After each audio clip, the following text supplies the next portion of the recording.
In 476 AD, the German barbarian king Odoacer sent the 16-year-old Roman emperor into exile, killed his father, and declared himself king of Italy. So ended the Western Roman Empire, the greatest and most influential state ever to exist. In 1776, the English historian Edward Gibbon published his great work, The Decline and Fall of the Roman Empire. Since that time, historians have been obsessed with the question of Rome's fall. At its peak, Rome was efficient, brutal, and inescapable. How did it all fall apart? And is there anything to learn from it? Since Mr. Gibbon's book, there have been many theories and debates. We'll discuss some of them here tonight. The Fall of Rome on The Mystery of History. Edward Gibbon mainly blames Christianity for the fall of Rome, and in his 8 volumes, The Decline and Fall of the Roman Empire, which we have here, 1 volume, he goes on in detail about the different barbarian families, late Roman emperors, and all of the mistakes that they make. It's fascinating reading, and probably it's more than you would ever want to know about the late Roman Empire and its fall. In this video, we're going to take a look at some of the main reasons. There are many, many different theories that have been postulated by historians through the years, but we'll look at a few of them, and perhaps you can form your own opinion. In 476, the Roman Senate sent the imperial seals to the Eastern Emperor Zeno in Anatolia, informing him that he was now emperor in West and East. But how did the Western Empire fall apart? There are many reasons that are cited by historians. Edward Gibbon's main response was Christianity. The Edict of Milan in 313 gave Christians freedom to worship. The religion spread rapidly, and by 380 it became the exclusive religion of the Roman Empire. The adoption of Christianity eliminated the belief in the divine status of the emperor. The old emperors were viewed as gods, but with the introduction of Christianity they were merely men. In addition, priests, popes, and bishops became a shadow government of Rome. Gibbon holds that this served to weaken the empire. Christianity's emphasis on the spiritual world caused economic decline. Once rich and powerful Romans, concerned for their souls, gave up their possessions and entered monasteries. Gibbon believed that too much of traditional Roman values were lost to Christianity's progress.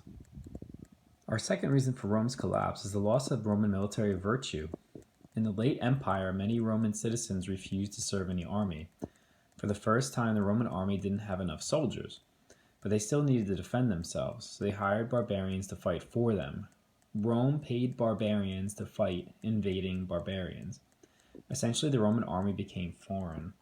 Being a soldier was out of fashion with wealthy and idle Romans who preferred to watch the games at the Colosseum than defend their frontiers.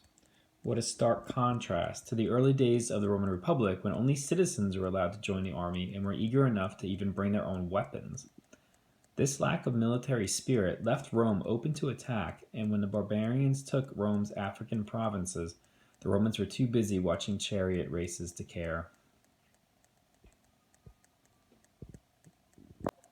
Thirdly, barbarian migration and birth rate overwhelmed the Roman Empire. Since the time of Augustus, Rome had fought battles against the Germans along the Roman frontiers. This was a simple fact of the Roman Empire through the ages. However, as the Roman birth rate declined and fewer Romans had children, the barbarians multiplied at an alarming rate. When the Huns came from Asia, attacking barbarian tribes in Germany and Dacia, the barbarians asked for and received the right to settle in the Roman Empire. There are many other reasons for Rome's collapse, but the last one we will discuss is Roman political mismanagement. In 286 AD, Emperor Diocletian divided the empire into 2 halves, the eastern half and western half. 2 Augusti would rule each half, one being the more senior. Each Augusti had a Caesar to assist him.